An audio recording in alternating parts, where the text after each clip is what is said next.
이 시간 함께 나누실 하나님의 말씀 야고보서 1장 2절에서 6절까지의 말씀입니다. 야고보서 1장 2절에서 6절까지의 말씀 우리 함께 합독하도록 하겠습니다. 내 형제들아, 너희가 여러 가지 시험을 당하거든 온전히 기쁘게 여기라. 이는 너희 믿음의 시련이 인내를 만들어내는 줄 너희가 알미라. 인내를 온전히 이루라.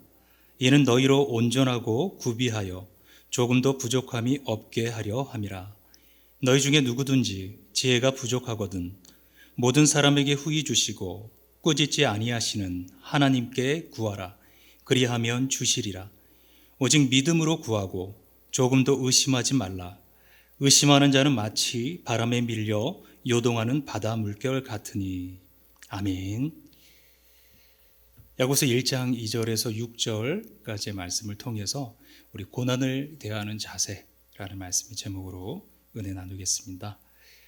많은 사람들이 고난을 당하면 하나님이 나를 사랑하지 않으시는 것일까? 하나님이 나에게 노하신 것인가? 내가 과연 하나님의 사랑받는 자녀인가? 이런 생각을 하게 됩니다. 이런 생각이 들 때 가장 도움이 되는 성경이 바로 야고보서라고 할 수 있습니다. 오늘 본문 2절에서 여러 가지 시험을 당하거든 온전히 기쁘게 여기라 이렇게 말씀합니다. 고난을 만난 당사자는 아마 내 상황과 문제를 알지 못하기 때문이다 이렇게 말하고 싶겠지만 야고보는 이런 상황에서도 기뻐하라 이렇게 권면합니다. 도대체 어떻게 그렇게 할 수 있다는 말일까요? 오늘 말씀에는 우리가 살면서 깨닫게 되는 이 여러 가지 고난에 대한 네 가지의 신뢰를 교훈합니다. 이 고난의 특성이 네 가지로 우리에게 제시된다는 것이죠. 첫 번째 고난은 우리가 피할 수 없다는 것입니다. 찾아온다면 이라 하지 않고 이 당하거든 이런 단어를 씁니다. 예수님도 세상에서는 너희가 환난을 당하나 이렇게 말씀하셨고 베드로도 사랑하는 자들아 너희를 연단하려고 오는 불시험을 이상한 일 당하는 것 같이 이상히 여기지 말라 이렇게 말씀합니다. 즉 너희 삶에 어떤 고난이 찾아와도 절대로 놀라지 마라. 이것은 인생의 한 부분일 뿐이다 이렇게 말씀합니다. 고난은 우리 삶의 자연적인 것이다 라는 것이죠. 그 누구도 예외되지 않고 피해갈 수 없는 인생의 한 부분입니다. 둘째, 고난은 언제나 변한다는 것입니다. 여러 가지 시험이라 말씀합니다. 많은 종류의 고난이 있습니다. 우리 삶의 문제는 많고 또 다양하고 또 다른 모양과 형태로 찾아온다는 것입니다. 세 번째로 고난은 예측할 수 없다는 겁니다. 삶의 고난은 우리가 잠시 방심한 틈을 타서 찾아옵니다. 누구도 기대하지 않는 순간 찾아오고 전혀 준비되어 있지 않을 때 다가옵니다. 성경은 삶의 고난은 누구도 피할 수 없고 다양한 형태로 찾아오며 이처럼 예측할 수 없는 것이다 이야기합니다. 넷째, 고난에는 모두 이유가 있다라는 것입니다. 만들어내는 줄 너희가 알미라 이렇게 말씀하시는 것은 고난은 생산적인 특성이 있다라는 뜻입니다. 삶에 무엇인가를 성취시켜 주시고 나름대로의 가치가 있다라는 것이죠. 그렇다면 내 삶의 고난 속에 담긴 하나님의 목적은 무엇일까요? 본문에서 야고보는 고난의 세 가지 목적을 다룹니다. 먼저 고난은 나의 믿음을 시험하기 위해 찾아온다라는 겁니다. 문제와 어려움은 우리의 믿음을 시험하기 위해 찾아옵니다. 이 시험이라는 말은 은이나 금을 얻기 위해서 이 뜨거운 불로 달구어 모든 불순물을 정죄하는 것을 말합니다. 이런 시험의 대표적인 예가 우리가 잘 아는 욥의 이야기입니다. 욥은 모든 것이 갑자기 잘못되고 맙니다. 가족을 잃었고 재산과 친구들 그리고 집과 건강까지도 다 잃었습니다. 이것이 바로 시험입니다. 하나님은 문제를 통해 욥의 믿음을 시험하시기에 그가 시험 겪는 것을 허락하셨습니다. 어떤 이는 사람들은 티벳과 같다 이렇게 말합니다. 그 사람을 뜨거운 물에 담가보기 전까지는 그 속에 무엇이 들어있는지 도대체 알 수 없다는 것이죠. 어찌 보면 우리의 삶에 일어나는 모든 일들은 시험입니다. 믿음은 일이 계획대로 진행되지 않을 때 더 성장합니다. 야고보는 우리가 당하는 문제들의 이 첫 번째 목적이 바로 우리의 믿음을 시험하기 위함이다 말씀합니다. 두 번째로 이 고난은 인내심을 키워준다는 것입니다. 삶에 찾아온 문제들이 지나간 후 남는 것은 그 상황을 참아내는 힘과 능력 향상입니다. 이 인내라는 단어의 원문은 억압을 이겨내는 능력이라는 뜻입니다. 하나님께서는 고난을 허용하라 이렇게 가르쳐 주십니다. 이 방법 외에는 고난을 감당하는 방법이 없기 때문입니다. 본문에서 야고보는 우리 삶의 여러 가지 문제들이 찾아오는 이유는 우리의 믿음을 시험하고 또 우리의 인내를 키워주기 위함이다 이렇게 말씀합니다. 문제와 고난들이 근육과 같이 우리의 삶을 활짝 펴준다는 것입니다. 이것이 바로 하나님께서 우리의 믿음과 인내를 단련시키고 계시는 것임을 기억해야 된다는 것입니다. 마지막으로 고난은 나의 성품을 성숙시킵니다. 이는 너희로 온전하고 구비하여 조금 더 부족함이 없게 하려 함이라. 야고보는 하나님께서 우리의 고난을 사용해 이 더 성숙한 성품을 갖게 하신다 말씀합니다. 그것이 바로 우리 크리스찬의 삶의 목표입니다. 하나님은 우리가 예수 그리스도를 닮기 원하십니다. 그래서 우리 믿는 자들을 크리스찬이다 부르는 것이죠. 이처럼 예수님을 닮은 삶을 살도록 하나님은 우리에게 두 가지 도구를 사용하십니다. 하나는 이 말씀인 것이죠. 성경을 읽고 공부하고 또 암송하고 묵상할수록 우리는 예수님을 더 알아가게 되고 점점 예수님을 닮아가게 됩니다. 함께 오래 산 부부가 점점 비슷한 행동을 하고 비슷한 생각을 하게 되고 이 얼굴까지 닮아가는 것을 우리가 보게 됩니다. 가장 많은 시간을 함께 보낸 사람이 이 닮아가기 때문입니다. 함께 시간을 보낸 사람을 잘 선정하십시오. 말씀을 읽고 암송하고 묵상함으로 하나님과 시간을 많이 보내게 된다면 우리는 예수님을 닮아갈 것입니다. 이것이 바로 하나님이 우리를 그분과 닮아가게 바꾸어 가시는 한 가지 방법입니다. 그리고 다른 한 가지는 환경이라는 것입니다. 하나님은 환경을 사용하십니다. 하나님은 문제, 환경, 억압, 스트레스 등 살면서 일어나는 모든 사건들로 우리의 삶을 빚어가고 바꾸어 가신다는 것입니다. 왜냐하면 우리가 사랑, 희락, 화평, 오래 참음, 자비, 양성, 충성, 온유, 절제 같은 이런 성령의 열매들을 맺도록 가르치시기 위함입니다. 성령의 10명의 결정체는 무엇입니까? 그것은 바로 예수 그리스도입니다. 예수님은 이 말씀과 환경을 모두 경험하셨습니다. 그런데 예수님이 두 가지 가운데서 더 많이 연단받으신 부분은 어떤 것일까요? 두말할 것 없이 그것은 환경이라는 것입니다. 우리가 하루에 성경을 2장씩 읽는다고 간주해 보면 그 나머지 시간은 주님의 영향권 밖에 있는 시간입니다.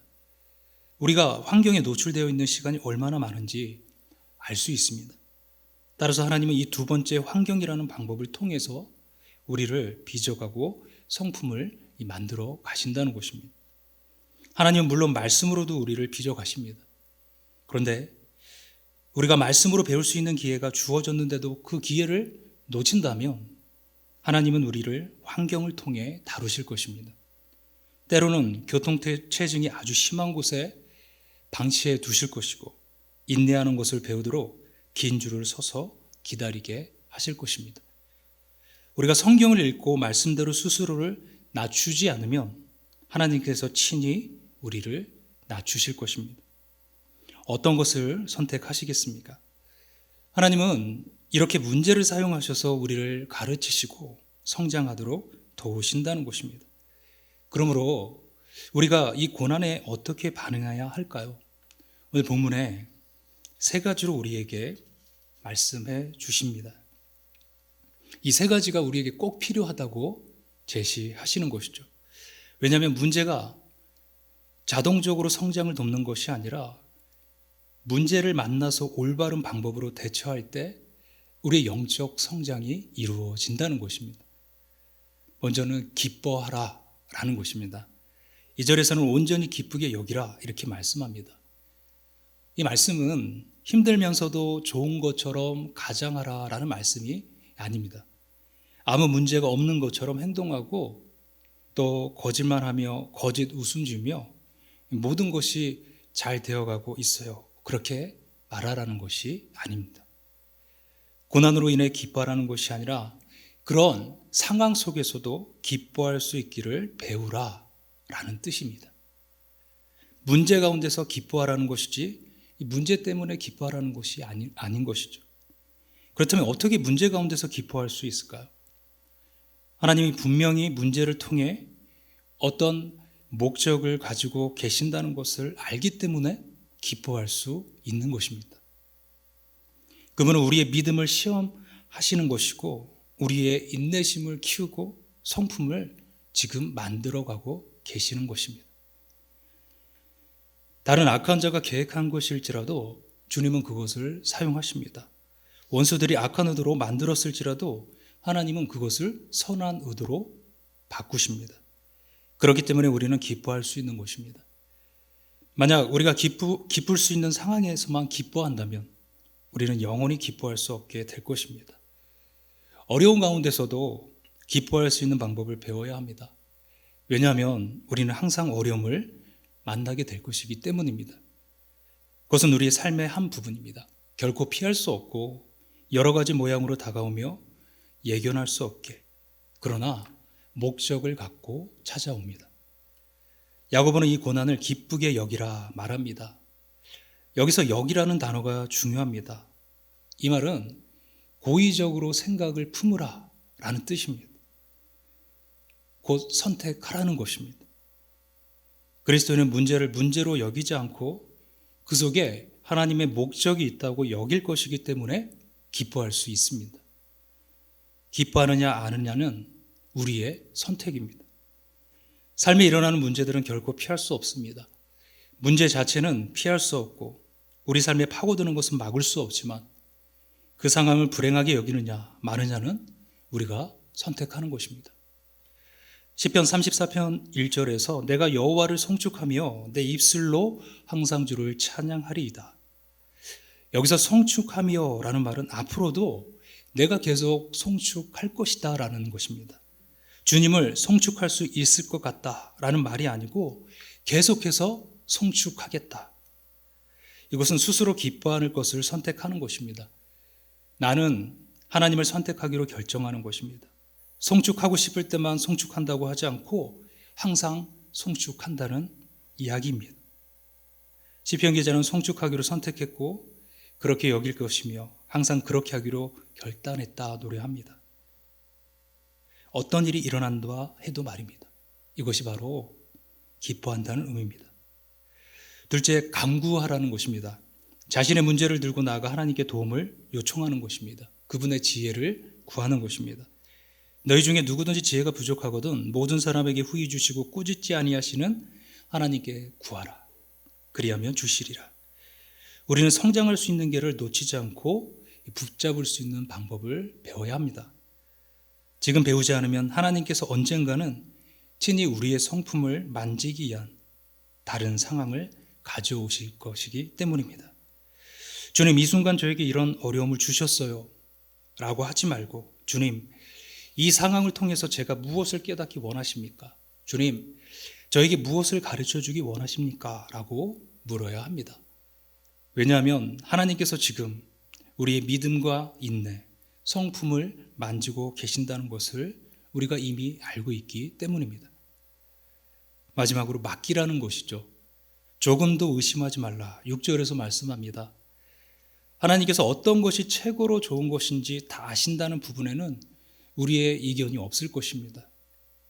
이제 그분과 동역하기만 하면 됩니다. 주님이 행하고 계신 일들에 대해 의심하지 않겠습니다. 왜 이런 일이 일어나는지 저는 알 수 없지만 주님께서 욥의 삶에 허락하신 것과 같이 이 사건도 저에게 허락하신 줄 믿습니다. 이렇게 주님께 고백하시기를 바랍니다. 캐멀스 윌슨이라는 사람이 있습니다. 홀리데이인이라는 호텔 체인을 설립한 사람입니다.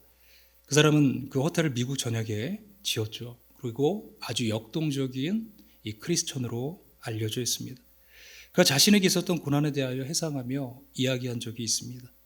나는 40살 때 제재소에서 일했습니다. 어느 날 주인 아저씨가 너는 해고되었으니까 당장 여기서 꺼져 이렇게 말해서 매우 낙심하고 좌절했다고 합니다.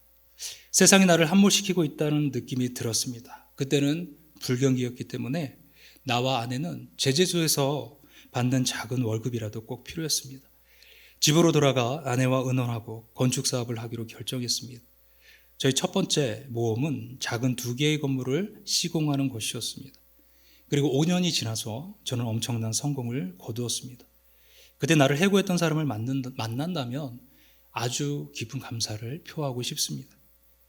캐먼스 윌슨에게 해고를 당했던 그 순간이 그의 삶의 최고의 순간이었던 것입니다.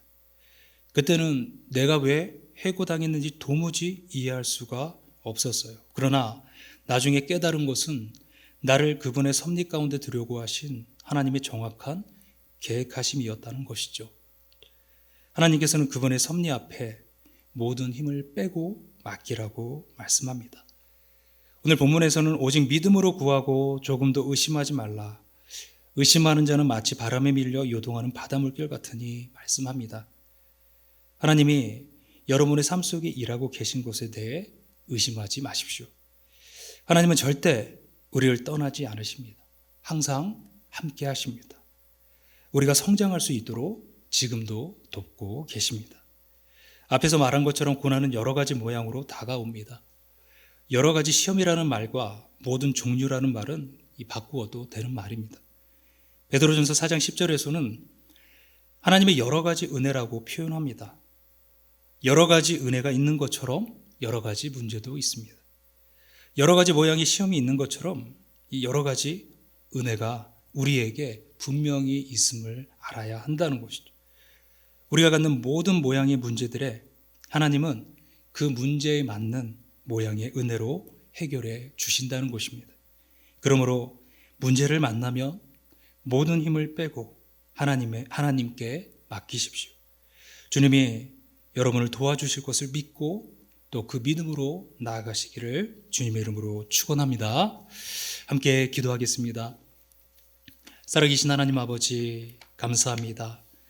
때로 고난이 우리에게 찾아올 때에 우리가 찾아갈 수 있고 우리가 붙들 수 있는 주님이 계시기에 오늘도 우리는 고난 앞에 좌절하지 않고 믿음으로 주님을 바라봅니다.